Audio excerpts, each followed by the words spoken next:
Hello साथीहरू, फेरि पनि स्वागत छ।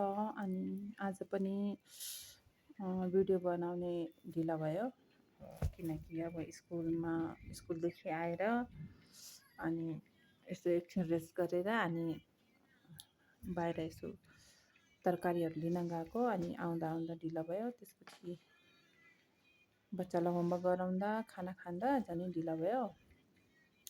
अनि आज चाहिँ के भन्ने, आज स्कुलमा पनि जस एकदमै गाह्रो कि गर्मी यति धेरै बढेछ।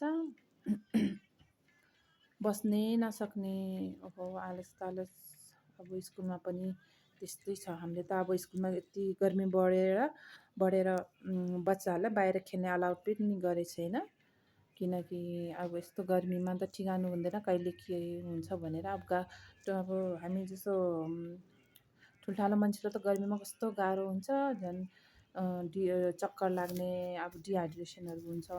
अनि त्यसको लागि चाहिँ बच्चाहरूलाई हामीलाई चाहिँ अहिले गर्मीमा चाहिँ बाहिर चाहिँ खेलाउँदैन।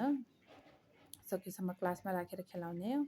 अनि पानीहरू बढी खुवाउने हो। अनि खाना पनि अब उनीहरूको टिफिनहरू के हुन्छ, उनीहरूलाई चाहिँ फास्ट फुडहरू नलिराउनु, घरकै बनेको राम्रो खाजा लिएर आउनु। अनि मम्मीहरू भ्याउनुहुन्न भने क्यान्टिनदेखि नै फ्रेस बनेको हुन्छ टिफिनहरू, अनि त्यो चाहिँ खाँदा हुन्छ भनेर भनेछ। अनि अहिले चाहिँ गर्मीमा यस्तो हो कि यो गर्मीमा बाहिरको खाना अलिकता बच्चाहरूको लागि राम्रो हुँदैन। पेट दुख्ने त्यस्तो हुन्छ। अनि डायरिया पनि हुने डर हुन्छ। अनि यो गर्मीले गर्दा कति बच्चाहरू बिरामी पनि हुन्छ। अनि त्यही भएर सकेसम्म घरकै खाजा खाने, अनि पानी एकदम धेरै खाने, बाहिर घाममा धेरै नखेल्ने, अनि धेरै रनहरू नगर्ने, त्यस्तो कुराहरू चाहिँ भनिरहेको हुन्छ। अनि अब किनकि अब स्कुलमा सबै कुराहरू हेर्नुपर्छ टिचरले, पढाइदेखि लिएर उहाँ बच्चाहरूको खानेकुरादेखि लिएर उनीहरूको एक्टिभिटिजमा हेल्थहरू त्यो सबै हेर्नुपर्छ। त्यही भएर अनि अब